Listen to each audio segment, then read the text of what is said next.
Welcome everyone. JEE Main 2025 first attempt की जो answer की है वो रिलीज हो चुकी है और आज हम इस पर्टिकुलर वीडियो में बात करने वाले हैं कि 29 शिफ्ट 2 का एक क्वेश्चन ड्रॉप किया गया है। तो उस क्वेश्चन में ऐसी क्या गड़बड़ थी जिसके कारण उसको ड्रॉप किया गया है। आप देख सकते हैं इस पर्टिकुलर क्वेश्चन का एफएक्स दिया हुआ है, डिफरेंशियबल नॉट डिफरेंशियबल, दो पॉइंट्स पे अल्फा बीटा पे, और पूछ रहा है अल्फा कॉमा बीटा का डिस्टेंस इस लाइन से निकालने के लिए दिया गया था, राइट। तो आई होप जिन बच्चों ने 29 का शिफ्ट 2 अटेम्प्ट किया होगा वो इस क्वेश्चन से रूबरू होंगे और बाकी बच्चे भी इससे रूबरू हो जाएं, क्योंकि एक सवाल अच्छा है लेकिन कहीं ना कहीं थोड़ी सी मिस्टेक इन्होंने कर दी है। वो हम जानना चाहेंगे। जैसे जनरली क्या होता है कि जब हम दो फंक्शंस के सम की नॉन डिफरेंशियबिलिटी को चेक कर रहे होते हैं तो इंडिविजुअली हम दोनों को के नॉन डिफरेंशियबल को नेचर को चेक करते हैं। तो अब यहां पे सबसे पहली चीज है यार कॉस मॉड एक्स। तो कॉस मॉड एक्स देखकर बहुत बार क्या होता है कि बच्चों को लगता है कि शायद ये जीरो पे नॉन डिफरेंशियबल हो, बट बच्चों ऐसा नहीं है कि कॉस मॉड एक्स जीरो पे नॉन डिफरेंशियबल है। यहां पे आप देख सकते हो बिल्कुल सिंपल सी बात है कि अगर आप एक्स को greater than equal to zero लेते हो दोस्त, तो मॉड एक्स तो खुलेगा एक्स की तरह, तो यहां पे तो कॉस एक्स रहेगा। और जब बच्चों आप एक्स को नेगेटिव लोगे तो कॉस ऑफ क्या आएगा, माइनस एक्स।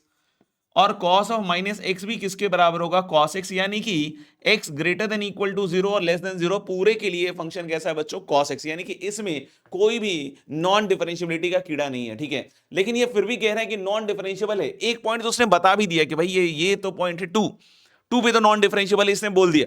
तो टू पे नॉन डिफरेंशियबल है तो देखो एक्स स्क्वायर माइनस वन तो नॉन डिफरेंशियबल है नहीं, ये तो एक डिफरेंशियबल फंक्शन होता है। तो रही बात इसकी, यानी कि अंदर वाली क्वांटिटी की, मॉड है तो मॉड अंदर वाली क्वांटिटी जहां जीरो होती है वहां हमारे को डाउट होता है कि शायद इन पॉइंट्स पे नॉन डिफरेंशियबल हो सकता है। तो यानी बच्चों अगर टू पे ये नॉन डिफरेंशियबल कह रहा है यानी कि two x square minus a x plus two को जीरो बना रहा होगा, है ना, क्योंकि वहीं डाउटफुल पॉइंट्स आते हैं आपके। और ये नॉन डिफरेंशियबिलिटी पक्का है क्योंकि इधर से तो कोई नॉन डिफरेंशियबिलिटी नहीं आ रही। जैसे हमने इसमें टू रखा तो फोर माइनस टू ए और plus two equal to zero, यानी ए की वैल्यू बिटा गई थ्री, यानी ये फंक्शन हमारा बन गया दोबारा से एक्स स्क्वायर माइनस वन और इनटू में आ रहा है आपका x square minus three x plus to.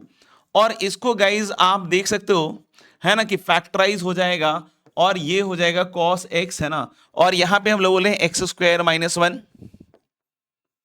और इधर आता है mod of x minus one into mod of x minus two, kind of, है ना। तो जैसा एक आपको हम थ्योरम पढ़ाते हैं क्लास के अंदर और उसका डायरेक्ट, और ये एक्चुअली देखा जाए तो ये बिल्कुल वही सवाल है जो हम क्लास में लेते हैं, है ना। अब ये सवाल वही सही बन गया है ना। तो उसमें आपको बताया जाता है कि मान लीजिए कि एफ एक्स एक डिफरेंशियल फंक्शन है ना। क्लास में ये सिखाया जाता है कि एफ एक्स एक डिफरेंशियल फंक्शन है और एक्स इक्वल टू ए पे डिफरेंशियल फंक्शन है और एफ ऑफ ए जीरो है, एफ ऑफ ए जीरो है और जी एक्स कंटिन्यूअस है, जी एक्स इज कंटिन्यूअस। तो हम लोग आपको बतलाते हैं कि एफ एक्स इंटू जी एक्स एक डिफरेंशियल फंक्शन होता है। इसका प्रूफ भी करते हैं ना क्लास के अंदर, इसको प्रूफ भी करते हैं। बट यहां पे मैं सिर्फ और सिर्फ आपको इसके स्टेटमेंट को फिर से एक बार याद दिला देता हूं कि भैया अगर एफ एक्स डिफरेंशियबल है ए पे, एफ ऑफ ए जीरो है, जी एक्स एक कंटिन्यूअस फंक्शन है, तो एफ एक्स इंटू जी एक्स कैसा फंक्शन होता है, डिफरेंशियबल फंक्शन होता है। तो अब इस फंक्शन को ऑब्जर्व कीजिए। तो हम लोग बोलेंगे क्या कि आप एक्स स्क्वायर माइनस वन को आप एफ एक्स की तरह ट्रीट कीजिए। तो वन पे अगर आप देखिएगा ना तो बच्चों यहां पे क्लियर है कि ये एफ ऑफ वन जीरो हो रहा है और ये डिफरेंशियबल फंक्शन है, और ये बगल वाला फंक्शन वन पे कैसा है, कंटिन्यूअस है, क्योंकि मॉडुलस फंक्शन कंटिन्यूअस तो होता ही है। यानी ये फंक्शन वन पे डिफरेंशियबल है ना, ये differentiable at x equal to one है। लेकिन कोई बोले टू पे सर, तो टू पे भाई नॉन डिफरेंशियबल है, आप इसको चेक करके देख सकते हैं, ठीक है ना। अब बात ये आती है कि सर दूसरी पॉइंट तो नॉन डिफरेंशियबिलिटी की आई ही नहीं, तो यानी बच्चों यहां पे बीटा का कुछ सुराग नहीं मिल रहा। हालांकि क्या गलती की है वो हम समझने की कोशिश करें तो तुरंत से समझ में आ जाएगा इनके आंसर की को क्रैक करते हुए, राइट। तो उन्होंने गलती क्या की है, सोचा क्या है उन्होंने, कि शायद उन्होंने ये सोचा है कि भाई x इक्वल टू वन पे भी नॉन डिफरेंशियबल होगा। दैट्स वाई, अगर मैंने जैसे बतला दिया वन पे डिफरेंशियबल है फंक्शन, है ना, बाकायदा, है ना, कंफ्यूज मत होइएगा। लेकिन इनके हिसाब से क्या हुआ होगा कि भाई उन्होंने सोचा कि भाई वन पे शायद नॉन डिफरेंशियबल है और टू कॉमा वन से अगर इसकी डिस्टेंस निकालेंगे तो 24, 5 और 10, यानी कि 39/13, यानी कि बच्चों वैल्यू आती है इसकी कितनी, 3।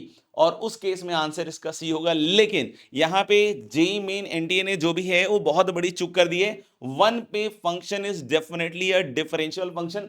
तो यानी इस कारण बीटा नहीं आ रहा है, और बीटा नहीं आ रहा है गाइस, तो इसका मतलब ये ड्रॉप कर दिया गया है। एक चीज मैं बिल्कुल तहे दिल से जेईई का धन्यवाद करता हूं कि पहली बार उन्होंने इस तरह की कोई चीज को एक्नॉलेज किया है एंड इन फ्यूचर बच्चों के अच्छे भविष्य के लिए, ब्राइट फ्यूचर के लिए इस तरह की अगर गलतियां आपसे हो जाती हैं तो डेफिनेटली आप इसको एक्सेप्ट किया कीजिए। Thank you very much. मिलते हैं अगले वीडियो में। जरूर कमेंट लिखकर बताइएगा कैसा लगा आपको ये वीडियो।